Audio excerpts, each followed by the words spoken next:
낡은 인형을 꼭 껴안은 채 5살 소녀는 낯선 도시의 거리 한복판에 서 있었다. 회색빛 하늘 아래 빌딩들은 거인의 그림자처럼 드리워져 있었고 빠르게 오가는 사람들의 발걸음은 그녀에게 무관심했다. 소녀의 이름은 지우지우.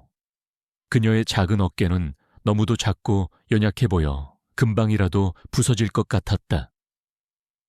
며칠 밤낮을 헤맨 듯 지우의 얼굴은 흙먼지로 뒤덮여 있었고 앙상한 팔다리는 얇은 옷가지 사이로 드러나 있었다.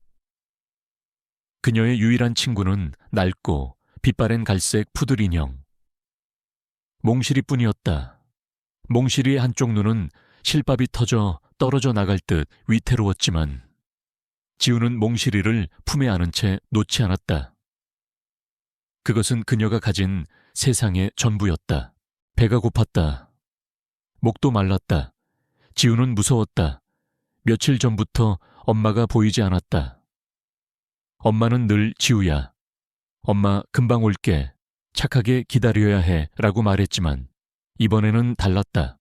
엄마는 오지 않았다.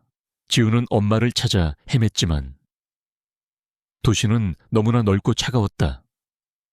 그녀는 이제 어디로 가야 할지 몰랐다. 그때였다. 번쩍이는 경찰차 한 대가 지우의 눈앞에 멈춰 섰다. 2명의 경찰관이 채서 내렸다. 그들은 지우를 향해 다가왔다. 얘야, 너 혼자니? 부모님은 어디 계시니? 경찰관의 목소리는 부드러웠지만 지우에게는 위협적으로 들렸다. 그녀는 낯선 어른들과 경찰차의 위압적인 모습에 잔뜩 겁을 먹었다. 지우의 눈은 커다랗게 뜨였고 공포에 질린 채 뒷걸음질 쳤다. 아니야, 가지마. 엄마. 지우는 몽실이를 더욱 꼭 끌어안으며 울음을 터뜨렸다. 그녀의 작은 몸은 흐느낌과 함께 심하게 떨렸다. 그녀의 눈에서는 굵은 눈물방울이 쉴 새 없이 흘러내렸다. 경찰관들은 난처한 표정을 지었다. 그들은 아이를 달래려 했지만 지우는 더욱 서럽게 울며 몸을 숨기려 했다. 그들의 손이 지우의 어깨에 닿으려 하자 지우는 더 큰 비명을 지르며 뒷걸음질 쳤다. 엄마. 바로 그 순간이었다. 고급 세단 한 대가 지우와 경찰관들 옆을 스쳐 지나가다 멈춰 섰다. 차창이 스르륵 내려가고 남자의 무표정한 얼굴이 드러났다. 이정훈 리정호온. 그는 대한민국 재계의 거물 JK그룹의 젊은 회장이었다. 차가운 눈빛과 날카로운 턱선은 그의 냉철하고 빈틈없는 성격을 고스란히 보여주었다. 그는 늘 감정을 드러내지 않는 포커페이스로 비즈니스 세계를 장악해왔다. 세상 사람들은 그를 얼음심장을 가진 CEO라고 불렀다. 정우는 차창 너머로 울고 있는 작은 소녀를 응시했다. 그녀의 눈은 공포와 절망으로 가득 차 있었지만 그 작은 눈빛 속에서 알 수 없는 강렬한 무언가를 느꼈다. 그것은 마치 잊혀진 기억의 한 조각처럼 그의 심장을 스쳤다. 그는 늘 철저하게 계산하고 이성적으로 판단하는 사람이었다. 감정은 사치라고 여겼다.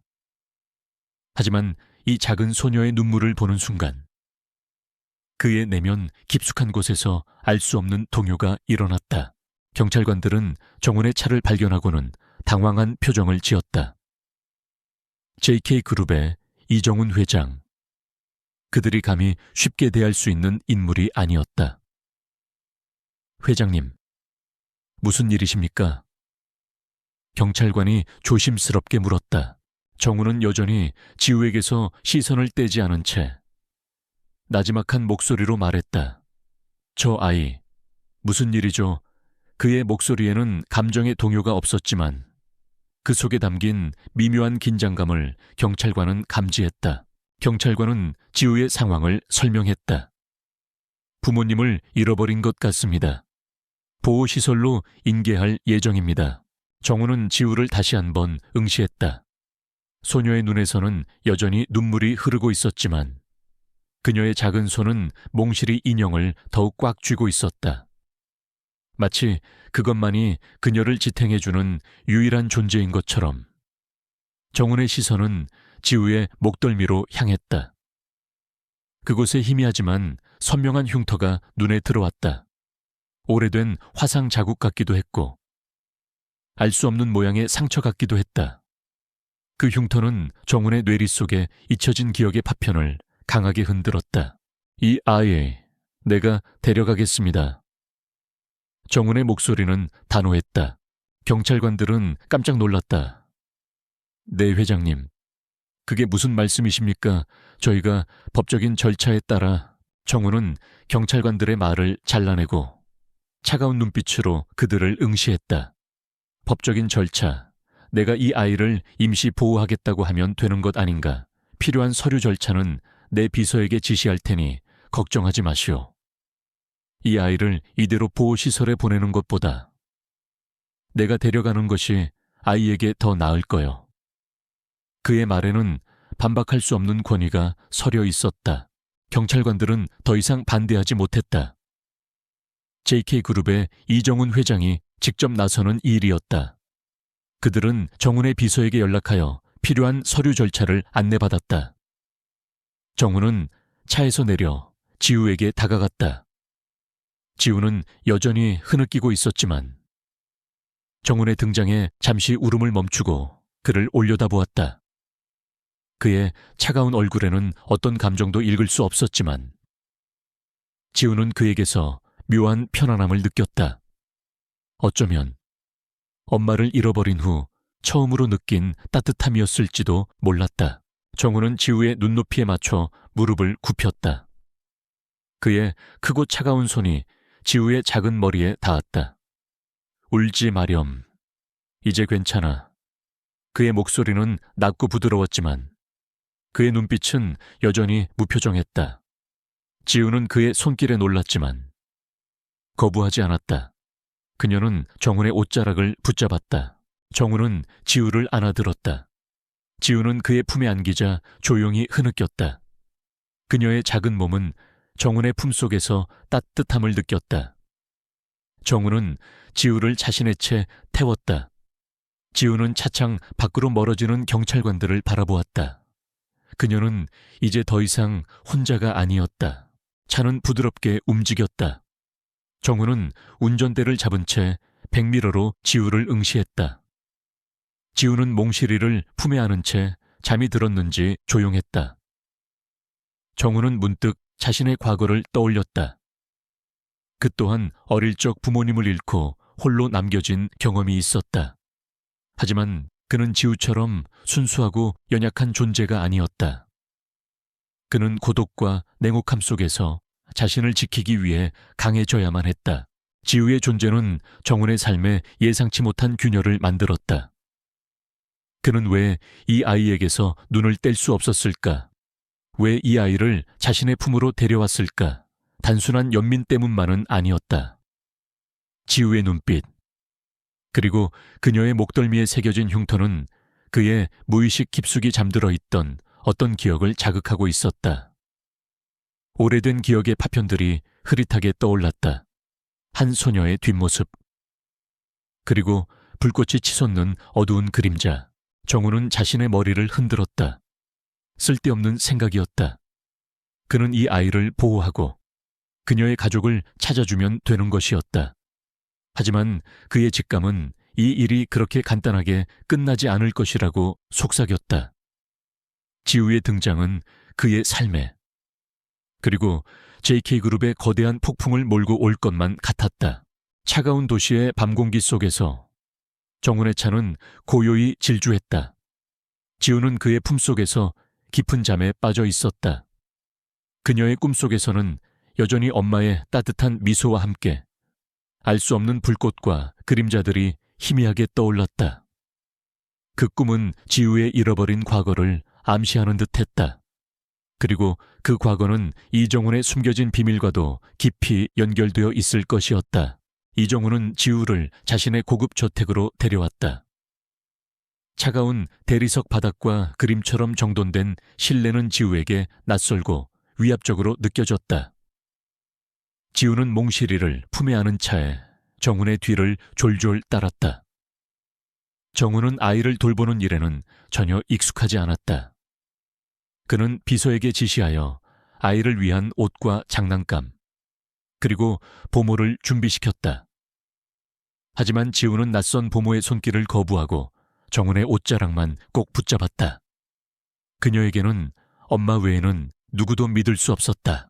정훈은 지우의 이런 반응에 당황했지만 한편으로는 묘한 기시감을 느꼈다.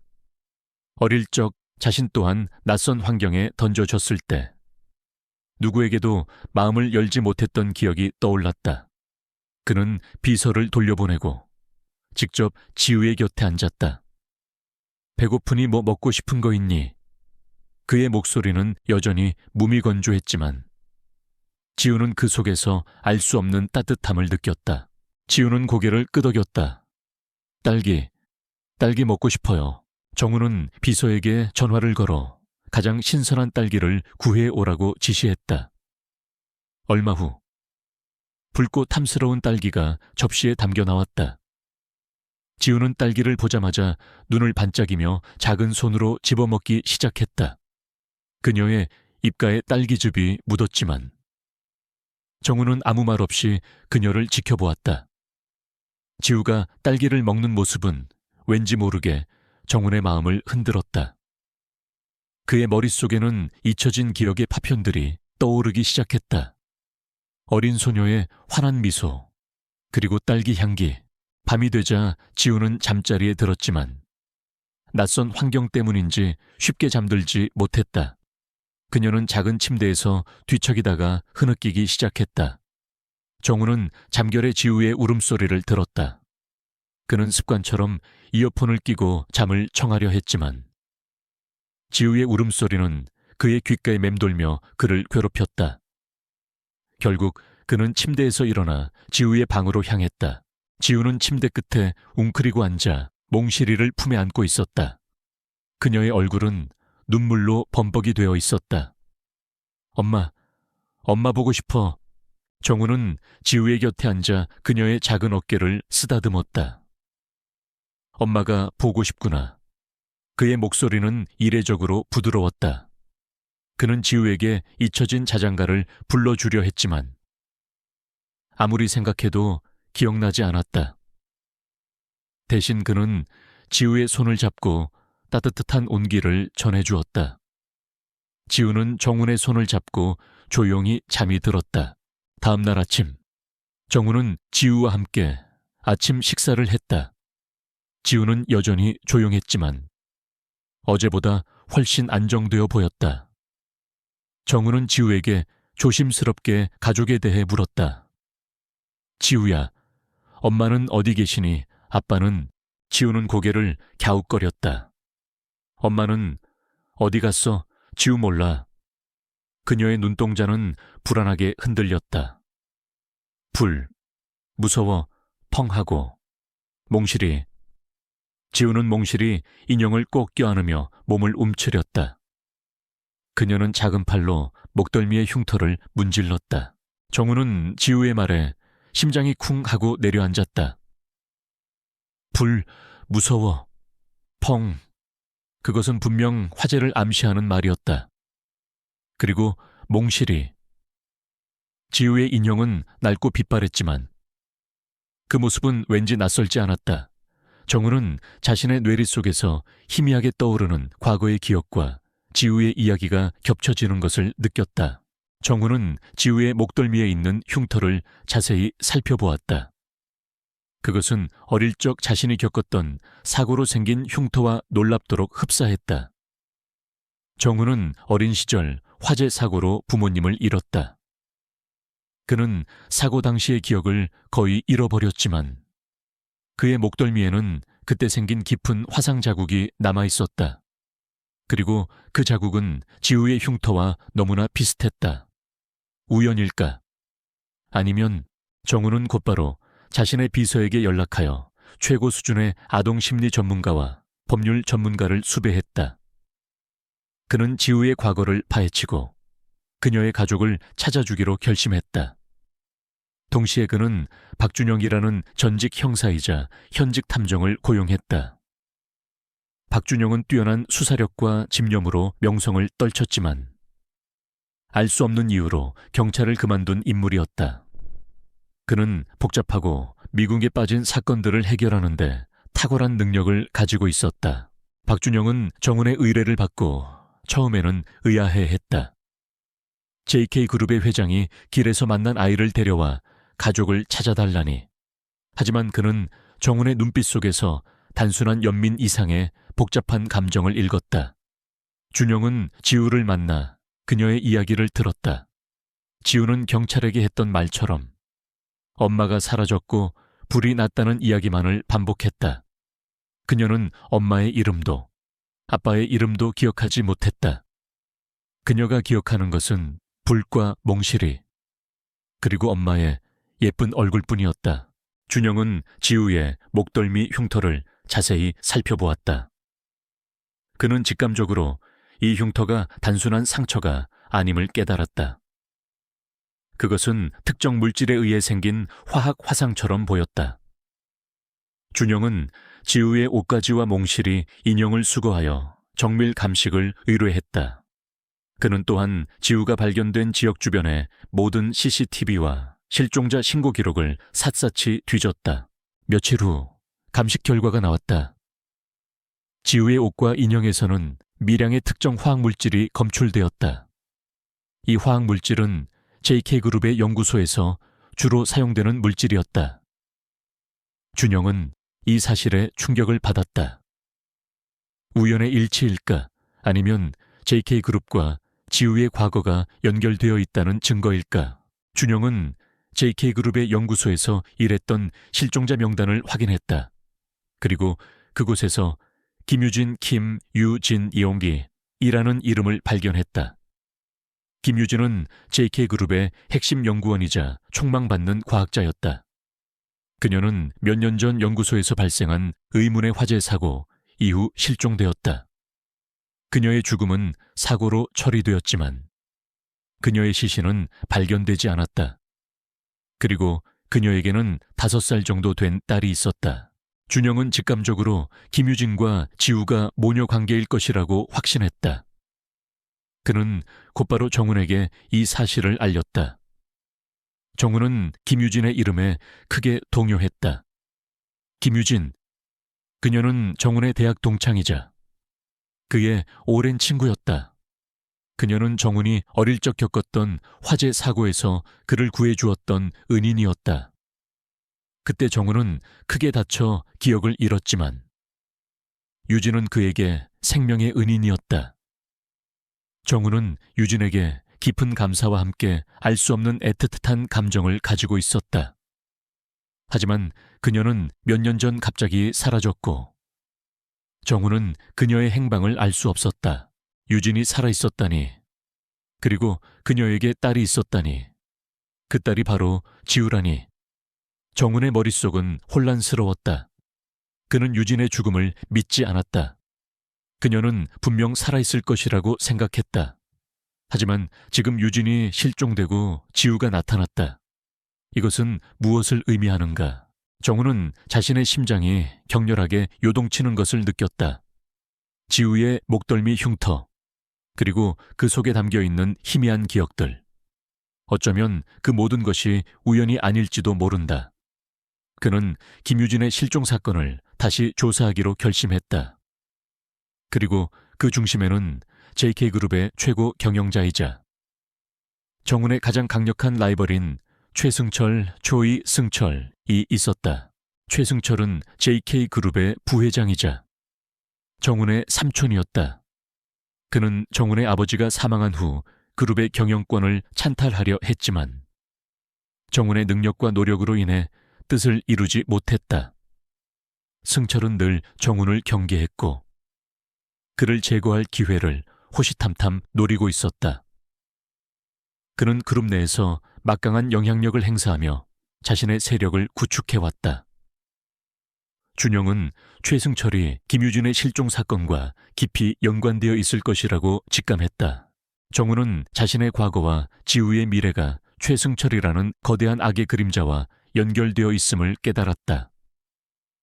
그는 지우를 단순히 보호하는 것을 넘어 그녀의 어머니 김유진의 억울함을 밝히고 최승철의 만행을 세상에 드러내야만 했다. 이 싸움은 단순히 지우의 가족을 찾는 것을 넘어 JK그룹의 미래와 정훈 자신의 존재를 건 싸움이 될 것이었다. 정훈의 눈빛은 차갑게 빛났다. 그는 지우를 지키고 진실을 밝히기 위해 모든 것을 걸 준비가 되어 있었다. 이정훈은 지우가 김유진의 딸이라는 사실, 그리고 그녀의 목덜미 흉터가 자신과 유사하다는 점에 깊은 혼란을 느꼈다.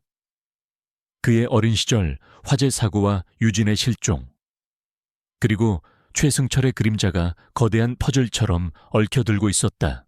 정우는 이 모든 것의 진실을 파헤쳐야만 했다. 그는 박준영 탐정에게 김유진의 실종 사건을 심층적으로 재조사해달라고 요청했다. 준영은 JK그룹의 연구소 화재 사고 기록을 다시 검토했다. 공식적인 기록은 실험 도중 발생한 우발적인 사고였지만 준영은 그 속에 숨겨진 의문점들을 발견했다. 화재 진압 기록과 잔해물 분석 보고서에는 석연치 않은 부분들이 많았다. 특히 유진의 시신이 발견되지 않았음에도 불구하고 너무나 쉽게 사고로 인한 사망으로 종결된 점이 의심스러웠다. 준영은 연구소의 전직 직원들을 은밀하게 만나 그들의 증언을 확보하기 시작했다. 이 과정에서 준영은 충격적인 사실을 알아냈다. 김유진은 사고 당시 JK그룹의 차세대 핵심 기술인 생체 에너지 연구를 주도하고 있었다. 이 기술은 인간의 뇌 활동을 기반으로 한 혁신적인 에너지원으로 엄청난 상업적 가치를 지니고 있었다. 최승철은 이 기술을 자신의 것으로 만들고자 혈안이 되어 있었다. 그는 유진의 연구를 끊임없이 방해하고 압력을 가했다. 준영은 한때 유진의 조수였던 이민호, 리민호를 찾아냈다. 민호는 화재 사고 이후 종적을 감췄다가 최근에 다시 모습을 드러낸 인물이었다.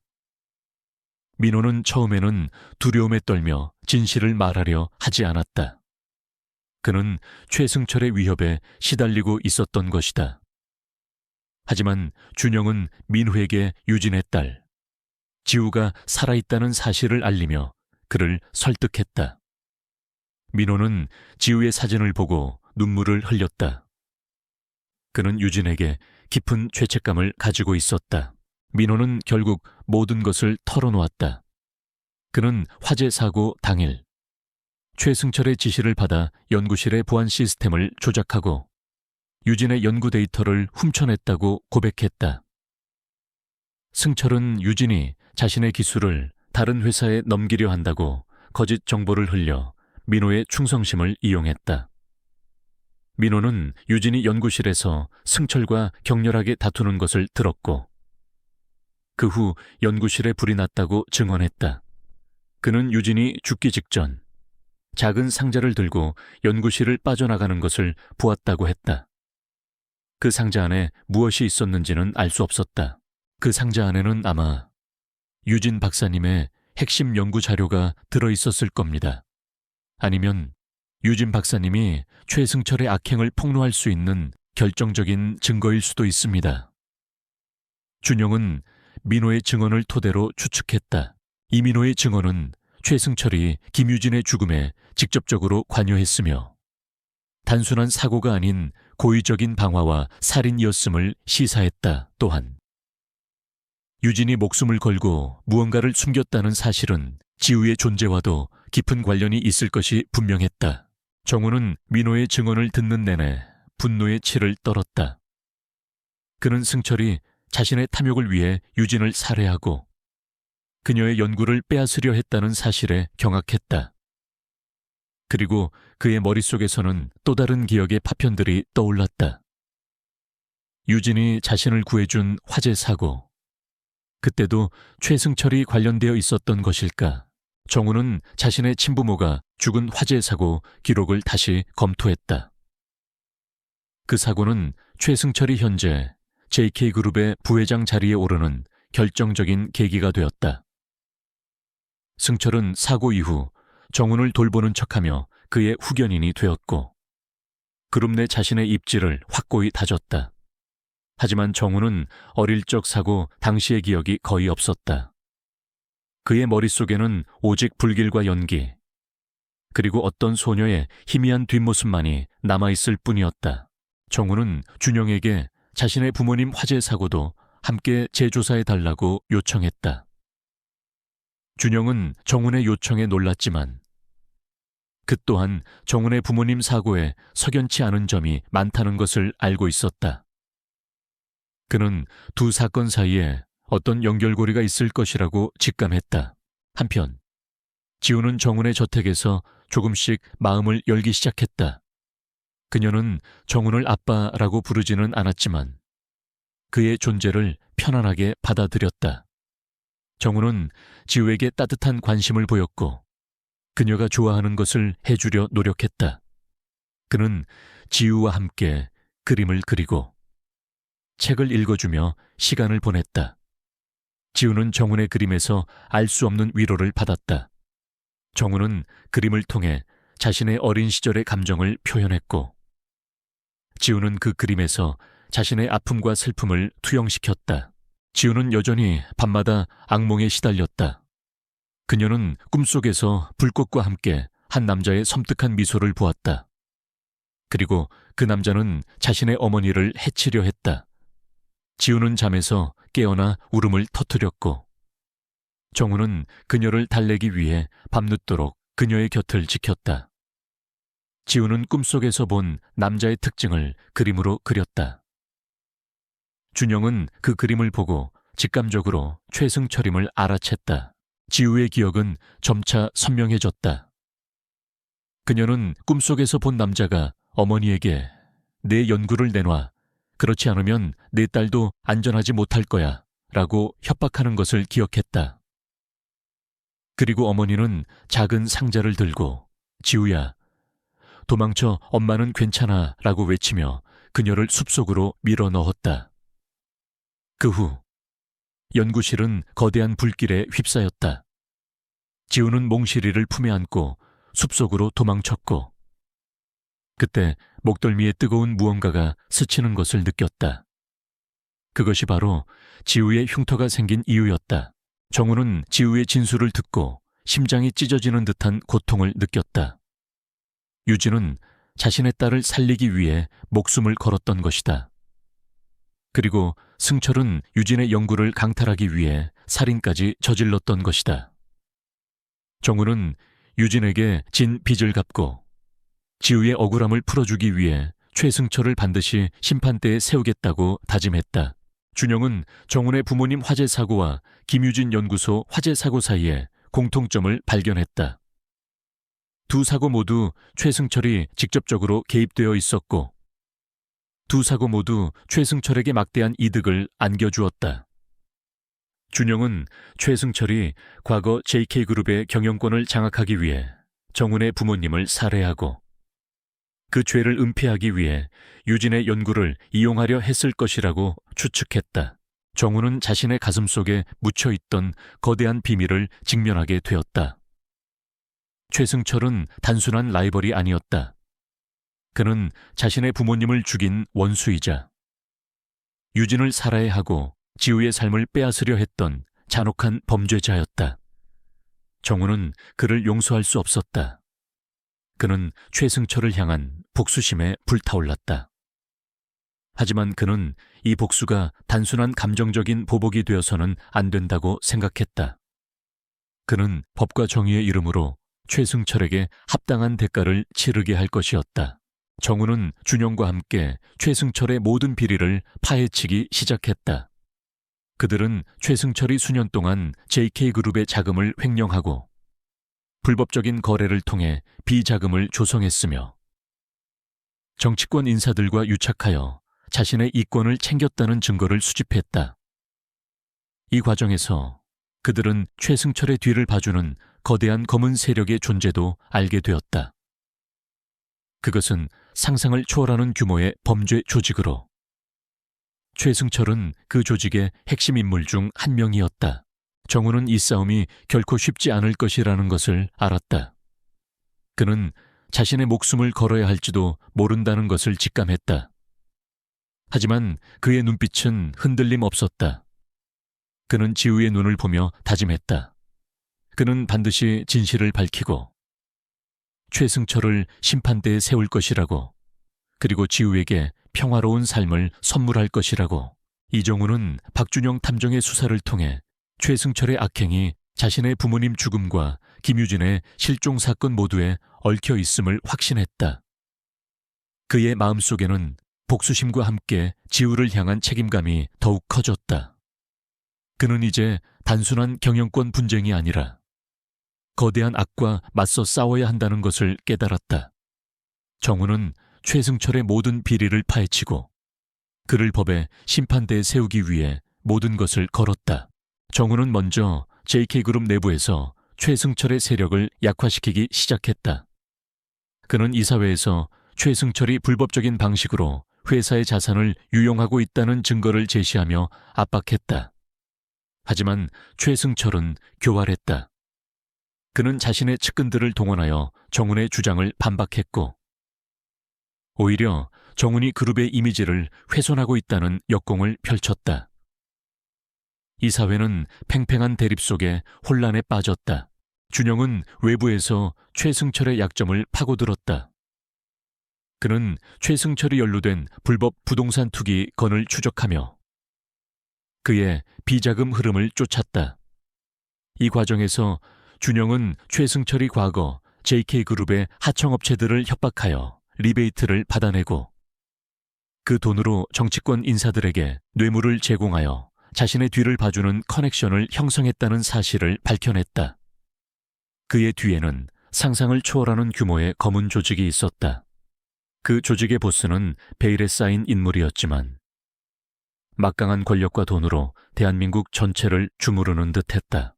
준영은 이 거대한 조직의 실체를 밝히기 위해 목숨을 건 수사를 이어갔다. 그는 정보원을 통해 조직의 핵심 인물 중 한 명인 김동현, 김동윤의 존재를 알게 되었다. 김동현은 최승철의 오른팔이자 그의 모든 불법 행위에 깊이 연루된 인물이었다. 그는 잔혹하고 냉정하며 자신의 이익을 위해서는 어떤 악행도 서슴지 않았다. 정우는 지우에게 최승철의 존재에 대해 조심스럽게 설명했다. 지우야, 네 엄마를 아프게 한 나쁜 아저씨가 있어. 그 아저씨가 너도 아프게 하려 할지도 몰라. 하지만 아빠가 지우를 꼭 지켜줄게. 정우는 지우에게 자신이 친아빠라는 사실을 아직 말할 수 없었다. 그녀에게 너무 큰 혼란을 줄까봐 두려웠다. 지우는 정훈의 말에 불안한 눈빛으로 고개를 끄덕였다. 그녀는 여전히 밤마다 악몽에 시달렸지만 정훈의 곁에 있으면 조금이나마 안정을 찾을 수 있었다. 어느 날 밤, 정훈은 또다시 기이한 꿈을 꾸었다. 꿈속에서 그는 어린 소년이 되어 불길에 휩싸인 집에서 도망치고 있었다. 그는 고통스러운 비명을 질렀고 그때 한 소녀가 나타나 그의 손을 잡고 숲속으로 이끌었다. 소녀의 뒷모습은 너무나 익숙했다. 그리고 그 소녀의 목덜미에는 지우와 똑같은 흉터가 있었다. 꿈속의 소녀는 그에게 이렇게 속삭였다. 정훈아, 도망쳐. 이 불은 너를 태울 거야. 기억해야 해. 모든 진실은 최승철에게 있어. 정훈은 잠에서 깨어났다. 온몸은 식은땀으로 흠뻑 젖어 있었고 심장은 격렬하게 요동쳤다. 꿈속의 소녀는 김유진이었다. 그녀는 어린 시절 화재 사고에서 자신을 구해준 은인이었다. 그리고 그녀는 자신에게 모든 진실이 최승철에게 있다고 말했다. 정훈은 그 꿈이 단순히 꿈이 아님을 직감했다. 그것은 유진이 그에게 보내는 메시지였다. 그녀는 죽지 않았다. 그녀는 분명 어딘가에 살아있을 것이었다. 정우는 준영에게 자신의 꿈 이야기를 털어놓았다. 준영은 정훈의 이야기를 듣고 눈을 빛냈다. 회장님, 그 꿈은 유진 박사님이 회장님께 보내는 메시지일 수도 있습니다. 유진 박사님은 분명 어딘가에 살아계실 겁니다. 우리는 유진 박사님을 찾아야 합니다. 그녀가 바로 최승철의 악행을 밝힐 결정적인 열쇠가 될 겁니다. 준영은 민호의 증언과 정훈의 꿈을 토대로 김유진의 행방을 추적하기 시작했다. 그는 유진이 화재 사고, 당시 작은 상자를 가지고 나갔다는 증언을 기억했다. 상자 안에는 유진의 연구 자료와 함께 최승철의 비리를 폭로할 수 있는 결정적인 증거가 들어있을 것이 분명했다. 정우는 최승철과의 싸움을 위해 자신의 모든 자원과 인맥을 동원했다. 그는 JK그룹의 핵심 경영진들을 설득하여 최승철을 견제하게 만들었다.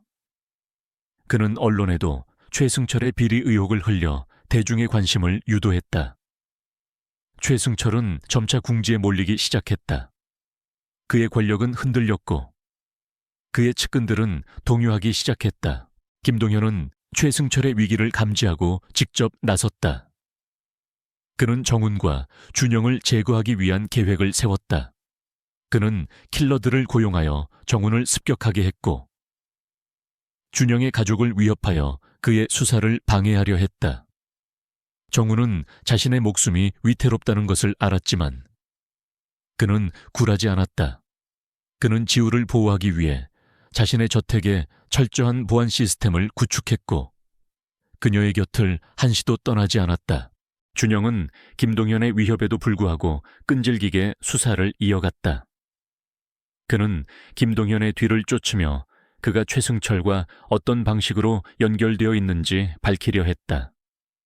준영은 김동현이 과거 최승철의 비밀 자금 관리인이자 그의 모든 더러운 일을 처리해왔다는 사실을 알아냈다. 김동현은 최승철의 가장 어두운 비밀을 알고 있는 인물이었다.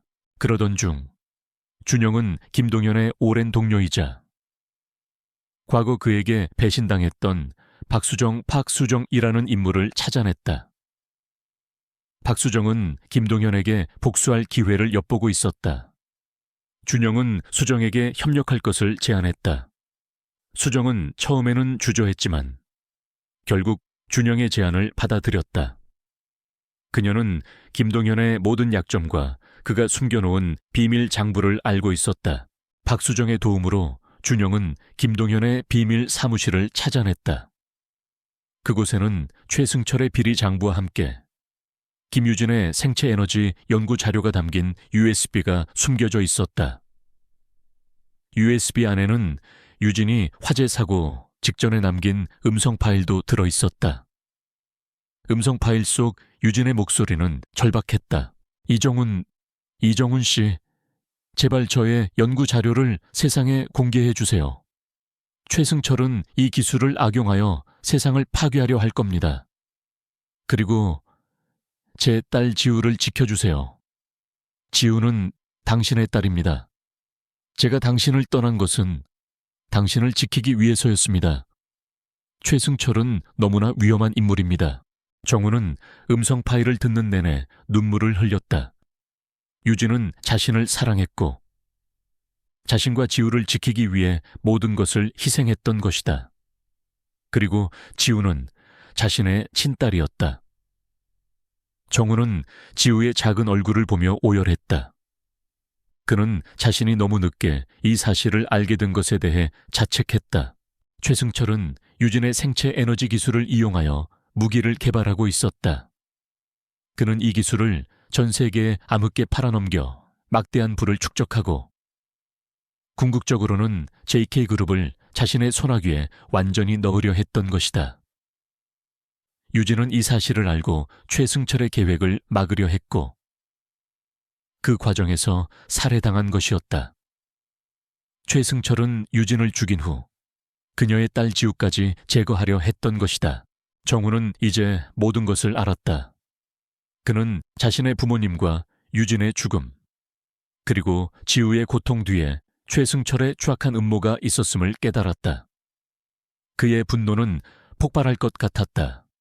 하지만 그는 감정에 휩쓸리지 않았다.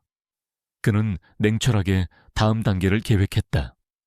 이제 최승철과의 마지막 전쟁이 시작될 것이었다. 이정훈은 김유진의 음성 파일을 통해 최승철의 모든 악행과 지우가 자신의 친딸이라는 충격적인 진실을 알게 되었다. 그의 분노는 극에 달했지만 동시에 오랜 시간 억눌렸던 슬픔과 상실감이 그를 덮쳤다.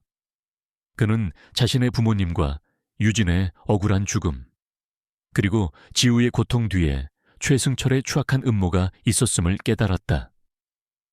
이제 그는 감정적인 복수가 아닌 법과 정의의 이름으로 최승철에게 합당한 대가를 치르게 할 것이라고 다짐했다. 정우는 박준영 탐정과 함께 최승철의 모든 비리 증거를 완벽하게 수집했다. 김동현의 비밀 장부와 김유진의 음성 파일은 최승철의 살인, 횡령, 배임, 그리고 해외 비자금 조성 혐의를 입증하는 결정적인 증거였다. 준영은 김동현의 동료였던 박수정의 도움으로 이 모든 증거를 안전하게 확보할 수 있었다. 정우는 먼저 언론을 통해 최승철의 만행을 폭로하기로 결정했다. 그는 신뢰할 수 있는 언론사 기자들을 만나 증거들을 제시하고 인터뷰를 통해 자신의 부모님과 김유진의 죽음, 그리고 최승철의 모든 비리를 낱낱이 공개했다. 처음에는 최승철의 막강한 영향력 때문에 언론사들이 보도를 주저했지만 정훈이 제시한 압도적인 증거와 그의 진정성은 기자들의 양심을 움직였다. 뉴스 속보는 대한민국 전체를 충격에 빠뜨렸다. JK그룹 부회장 최승철의 추악한 진실이 드러나자 국민들은 분노했고 검찰은 여론의 압력에 못 이겨 최승철에 대한 전면적인 수사에 착수했다. 최승철의 모든 자산은 동결되었고 그의 측근들은 줄줄이 검찰에 소환되었다. JK그룹은 창사 이래 최대의 위기에 직면했다. 최승철은 자신이 궁지에 몰리자 마지막 발악을 시작했다. 그는 언론을 통해 정훈이 자신을 모함하고 있다는 허위 주장을 펼쳤다. 그는 자신의 변호인단을 총동원하여 수사를 방해하고 증거를 조작하려 했다. 그는 김동현에게 지시하여 박수정을 제거하려 했고 지우를 납치하여 정훈을 협박하려 했다. 그의 잔혹성은 끝이 없었다. 하지만 정훈은 이미 모든 것을 예측하고 있었다. 그는 지우의 안전을 위해 최첨단 보안 시스템을 갖춘 비밀 은신처로 그녀를 옮겼고 숙련된 경호원들을 배치하여 그녀를 24시간 철통같이 보호했다. 김동현이 박수정을 제거하려 했을 때 준영은 이미 그녀를 보호하고 있었고 김동현의 습격은 실패로 돌아갔다. 김동현은 최승철의 지시에 따라 직접 지우를 납치하려 했다. 그는 정훈의 저택에 침입하여 지우의 방으로 향했다. 하지만 그곳에는 이미 준영과 정훈이 기다리고 있었다. 김동현은 함정에 빠졌다는 것을 깨닫고 발악했지만 준영의 노련한 제압에 속수무책이었다. 김동현은 결국 체포되었고 그의 자백은 최승철의 죄를 더욱 명백하게 만들었다. 최승철은 김동현이 체포되었다는 소식을 듣자 모든 것을 잃었다는 사실에 절망했다. 그는 더 이상 도망칠 곳이 없었다. 검찰은 김동현의 자백과 정훈이 제시한 증거들을 토대로 최승철에 대한 구속영장을 발부했다. 최승철은 결국 자신의 저택에서 검찰에 체포되었다. 그는 체포되는 순간까지도 정훈을 향해 섬뜩한 미소를 지으며 중얼거렸다. 네가 이겼다고 생각하나 아직 끝나지 않았다. 모든 것이 무너질 것이다. 최승철의 체포 소식은 전국에 보도되었고 국민들은 정의가 실현되었다는 사실에 환호했다. JK그룹은 최승철의 악행으로 인해 심각한 이미지 타격을 입었지만 이정훈 회장의 리더십과 투명한 경영 방식으로 인해 점차 회복되기 시작했다. 정우는 최승철이 저질렀던 모든 불법적인 거래를 정리하고 피해를 입었던 협력업체와 주민들에게 보상을 제공했다. 그는 JK그룹을 투명하고 윤리적인 기업으로 만들겠다고 선언했다. 이준호 형사는 최승철 사건을 통해 대한민국 경찰청의 영웅으로 떠올랐다. 그의 집념과 통찰력, 그리고 정의를 향한 강한 의지는 수많은 국민들에게 깊은 인상을 남겼다. 그는 정민아와 함께 김태식의 잔당들을 끈질기게 추적하여 모두 법의 심판대에 세웠다. 김태식은 가석방 심사에서 떨어져 자녀 형량을 모두 채우게 되었고 그의 남은 삶은 후회와 절망으로 가득 찰 것이었다. 지우는 최승철이 체포되었다는 소식에 안도하는 표정을 지었다. 그녀는 더 이상 밤마다 악몽에 시달리지 않았다. 정우는 지우에게 조심스럽게 모든 진실을 털어놓았다. 유진이 자신의 친엄마라는 사실, 그리고 정훈이 자신의 친아빠라는 사실을 지우는 처음에는 혼란스러워했지만 정훈의 따뜻한 설명과 진심 어린 사랑에 점차 마음을 열었다. 그녀는 정훈의 품에 안겨 아빠라고 나지막이 불렀다. 정훈은 지우의 부름에 감격하여 눈물을 흘렸다. 그의 삶에서 처음으로 느껴보는 진정한 행복이었다. 정훈은 지우에게 김유진의 사진을 보여주었다. 사진 속 유진의 따뜻한 미소는 지우의 기억 속에 희미하게 남아있던 엄마의 얼굴과 일치했다. 지우는 사진 속 엄마의 얼굴을 쓰다듬으며 눈물을 흘렸다. 엄마, 보고 싶어요. 정훈은 지우의 손을 잡고 그녀를 위로했다. 그는 유진의 희생이 헛되지 않았음을 지우에게 보여주고 싶었다. 정훈은 유진의 생체 에너지 연구 자료를 세상에 공개하기로 결정했다. 그는 이 기술이 인류의 발전에 기여할 수 있는 위대한 기술이라고 믿었다. 그는 유진의 뜻을 이어받아 이 기술을 올바른 방향으로 발전시키고 세상을 이롭게 하는데 사용할 것이라고 선언했다. 그는 JK그룹의 연구소를 김유진 기념연구소로 개명하고 유진의 뜻을 기렸다. 재판은 길고 지루하게 이어졌다.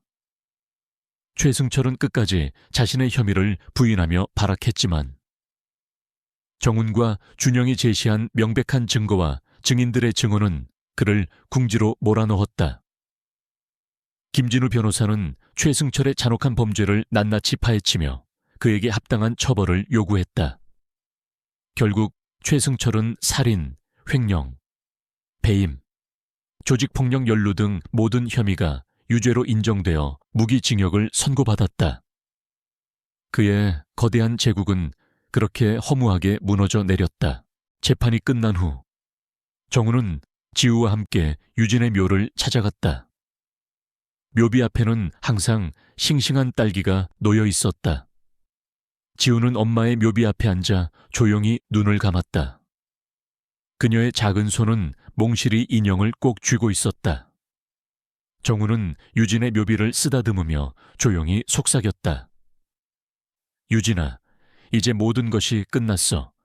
너의 희생은 헛되지 않았어. 지우는 내가 잘 키울게. 그리고 너의 꿈도 내가 이룰 거야. 정우는 지우의 손을 잡고 돌아섰다. 그의 얼굴에는 오랜만에 평화로운 미소가 피어 있었다. 그는 이제 더 이상 과거의 그림자에 갇혀 있지 않았다. 그의 삶은 지우와 함께 새로운 시작을 맞이했다. 그는 지우에게 사랑을 주고 그녀의 꿈을 지켜주며 유진의 뜻을 이어받아 세상을 이롭게 하는 삶을 살 것이라고 다짐했다. 그의 삶은 이제 진정한 의미를 가지게 되었다. 이정우는 지우가 자신의 친딸이라는 사실을 알게 된 후 그녀와의 관계는 더욱 깊어졌다. 그는 더 이상 냉철하고 무감각한 사업가가 아니었다. 지우의 존재는 그의 삶에 따뜻한 온기를 불어넣었고 그는 지우를 위해 기꺼이 자신의 모든 것을 내어줄 준비가 되어 있었다. 그는 지우를 품에 안고 유진의 묘를 찾았다.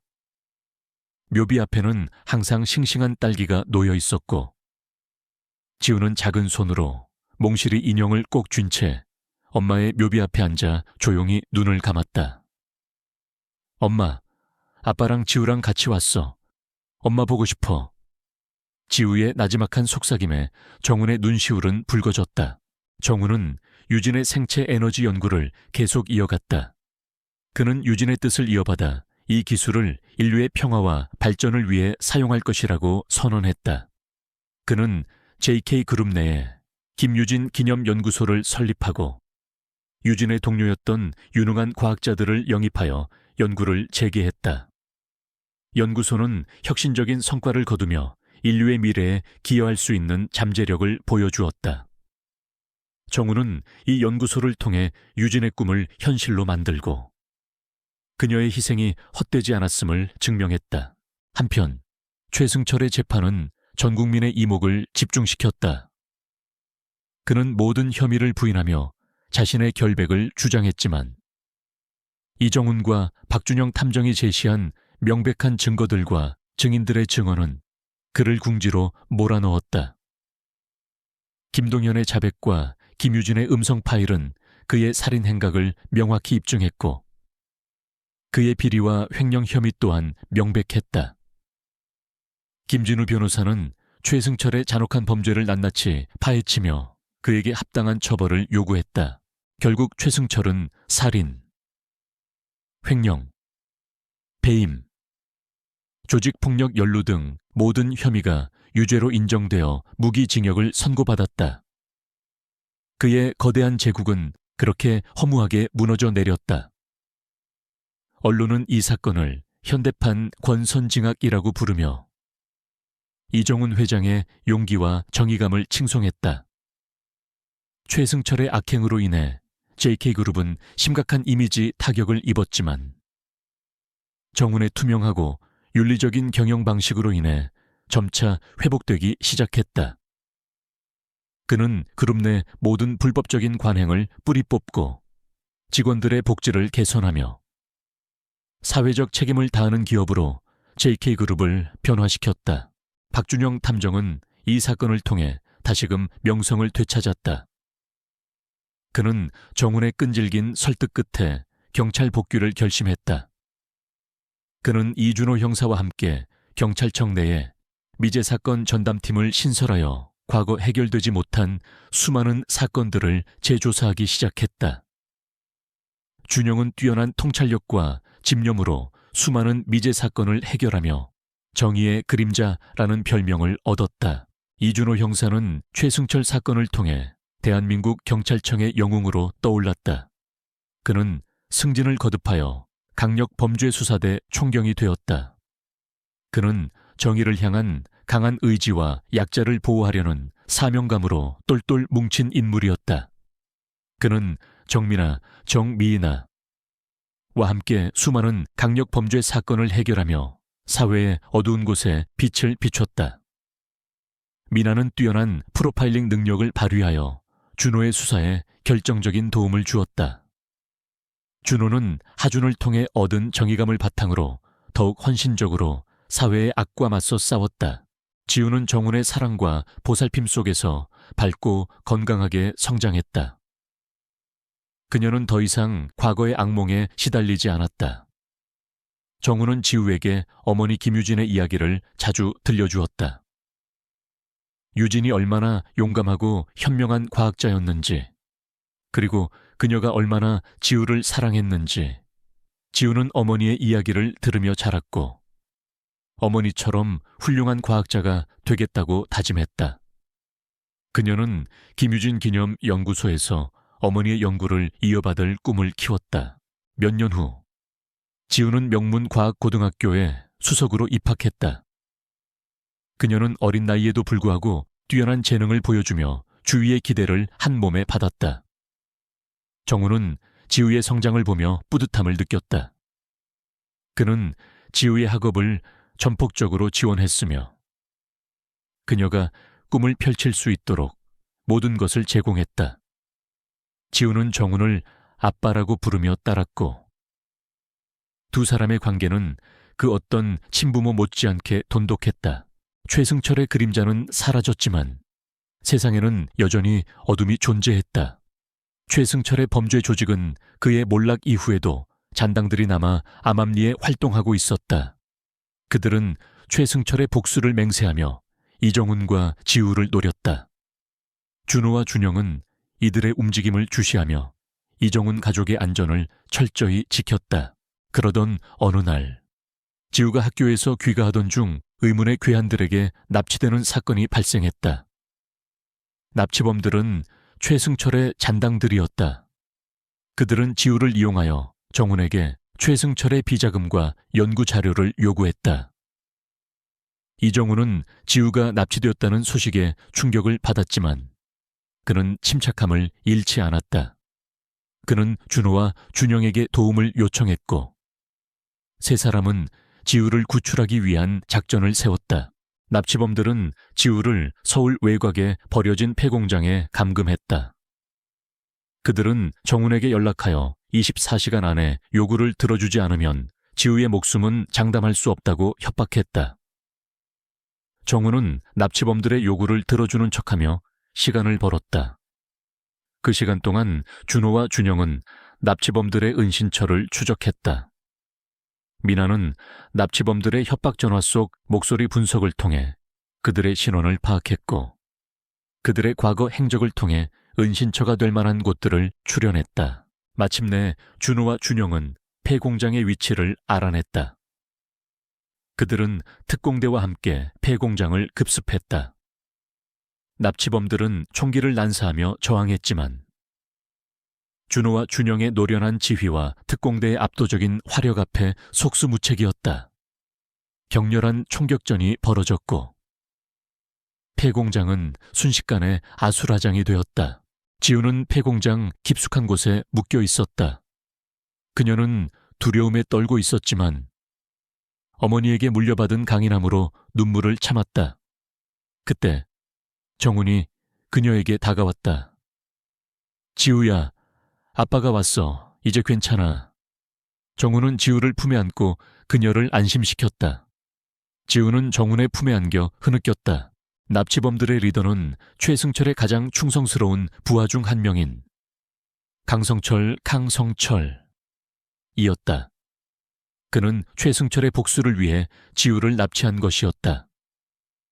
강성철은 도주하려 했지만 준호가 그의 앞을 막아섰다. 두 사람은 격렬한 몸싸움을 벌였다. 강성철은 칼을 휘두르며 준호를 공격했지만 준호는 노련한 유도 기술로 그를 제압했다. 결국 강성철은 체포되었고 최승철의 잔당들은 모두 소탕되었다. 지우는 무사히 정훈의 품으로 돌아왔다. 그녀는 납치 사건으로 인해 정신적인 충격을 받았지만 정훈과 그녀의 주변 사람들의 따뜻한 보살핌으로 점차 안정을 되찾았다. 정훈은 지우의 안전을 위해 더욱 철저한 보안 시스템을 구축했고 그녀가 다시는 위험에 처하지 않도록 모든 노력을 기울였다. 이 사건은 정훈에게 또 다른 깨달음을 주었다. 그는 더 이상 돈과 권력을 좇는 사업가가 아니었다.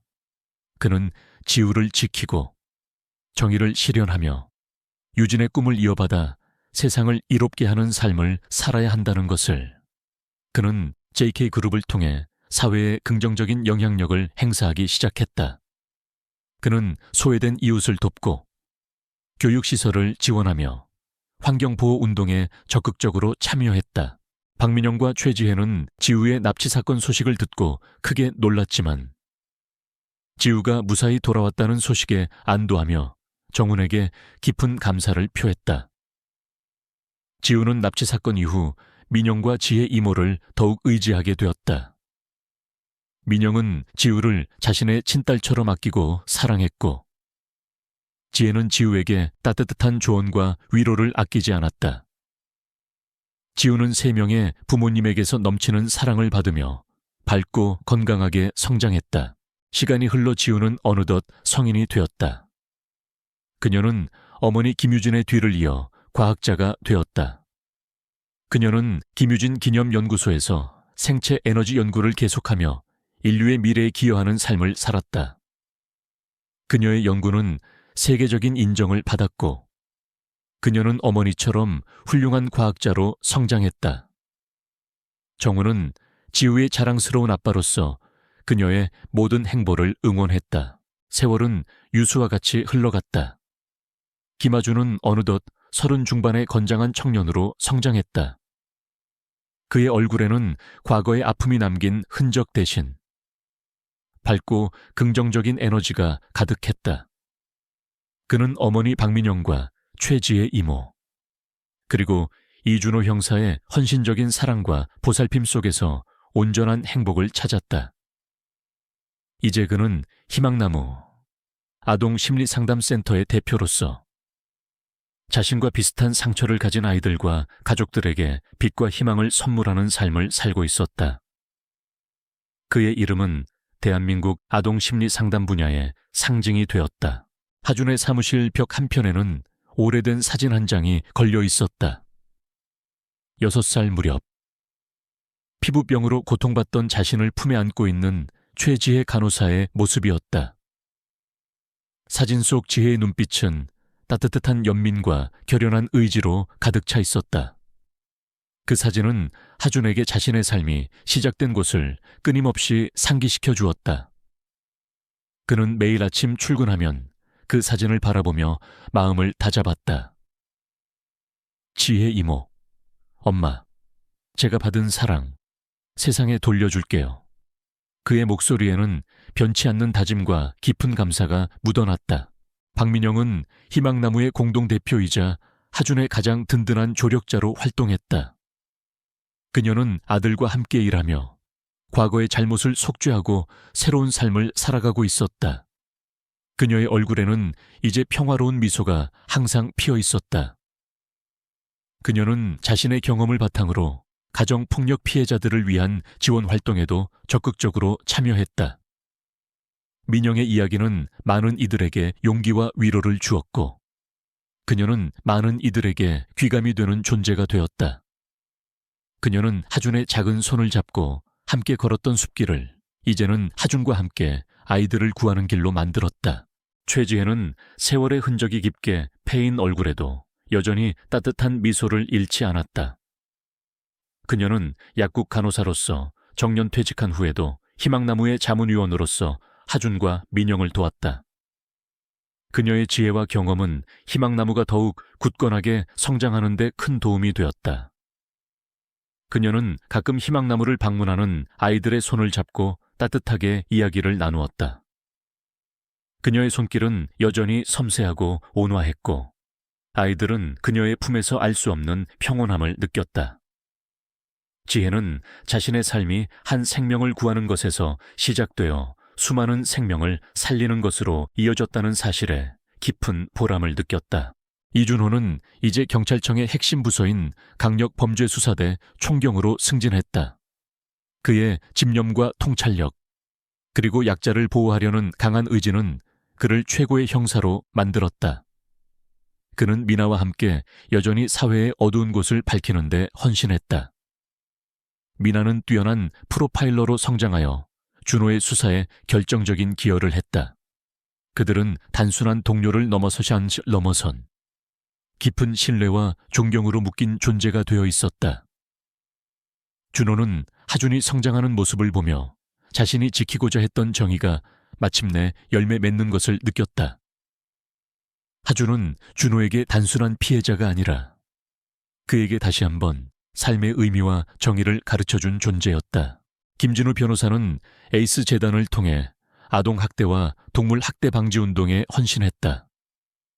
그는 이제 백발이 성성한 노 변호사가 되었지만 그의 눈빛은 여전히 정의를 향한 뜨거운 열정으로 빛났다.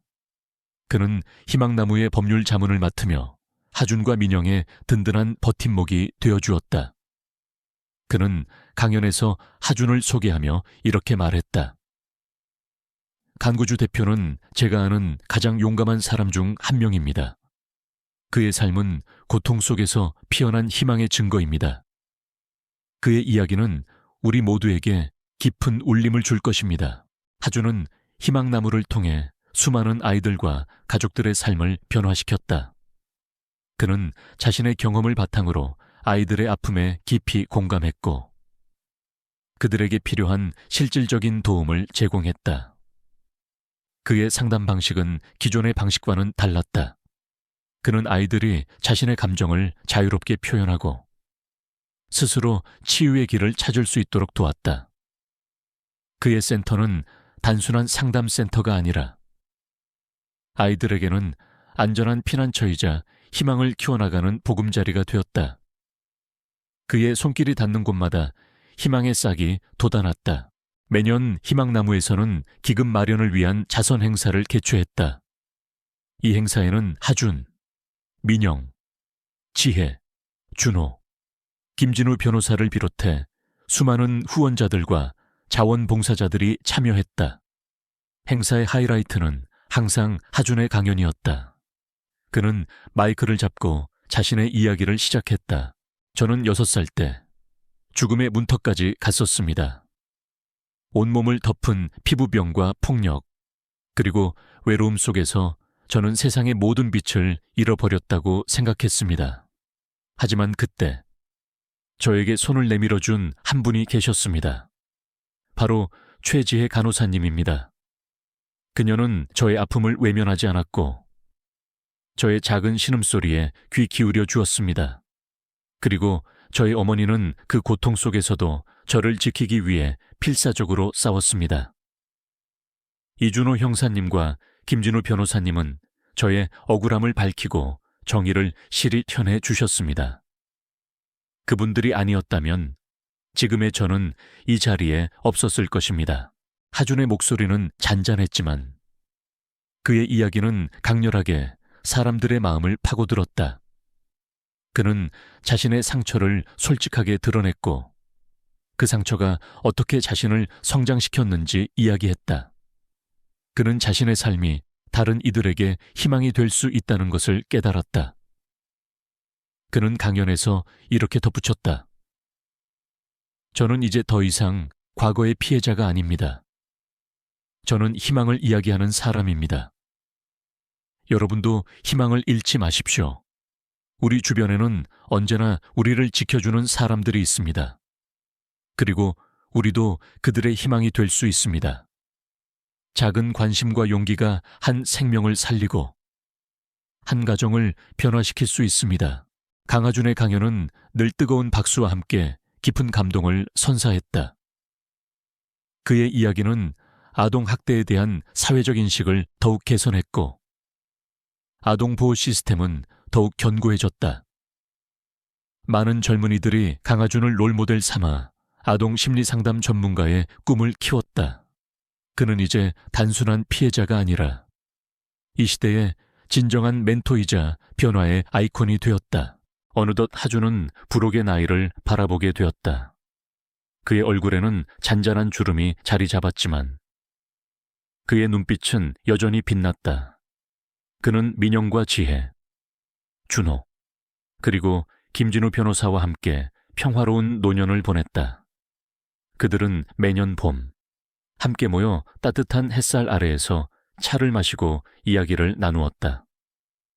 그들의 삶은 서로에게 깊이 연결되어 있었고 그들의 관계는 가족 이상이었다.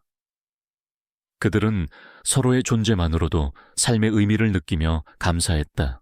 어느 조용한 주말 오후 하준은 혼자서 어린 시절 입원했던 병원 근처를 산책하고 있었다.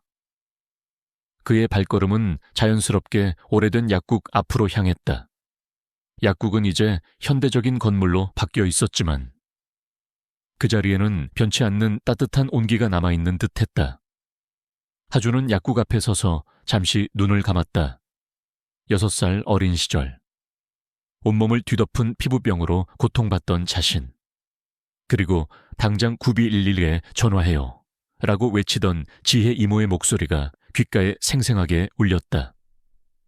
숲속에서 엄마를 잃고 홀로 남겨졌을 때 자신에게 손을 내밀어 준 것은 지혜 이모의 따뜻한 손길과 준호 형사의 단호한 눈빛이었다.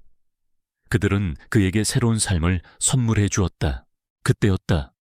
낡은 약국 문이 삐걱거리며 열리고 한 젊은 간호사가 환한 미소를 지으며 걸어 나왔다. 그녀는 하준을 보며 가볍게 목례를 했다. 하준은 그녀에게서 낯설지 않은 따뜻한 기운을 느꼈다. 그는 자신도 모르게 미소를 지었다. 수고 많으시네요. 하준은 조용히 말했다. 젊은 간호사는 환하게 웃으며 대답했다. 네, 괜찮아요. 오늘도 보람 있는 하루였습니다. 하준은 그녀의 미소에서 최지혜 이모의 모습을 보았다. 그의 삶은 그렇게 이어지고 있었다. 한 사람의 용기가 다른 사람의 삶을 구하고 그 구원받은 삶이 다시 또 다른 이들에게 희망을 전파하는 기적 같은 이야기. 강아주는 이제 자신이 그 기적의 일부라는 것을 알았다. 그의 삶은 한마디의 외침으로부터 시작된 영원히 기억될 희망의 서사시였다.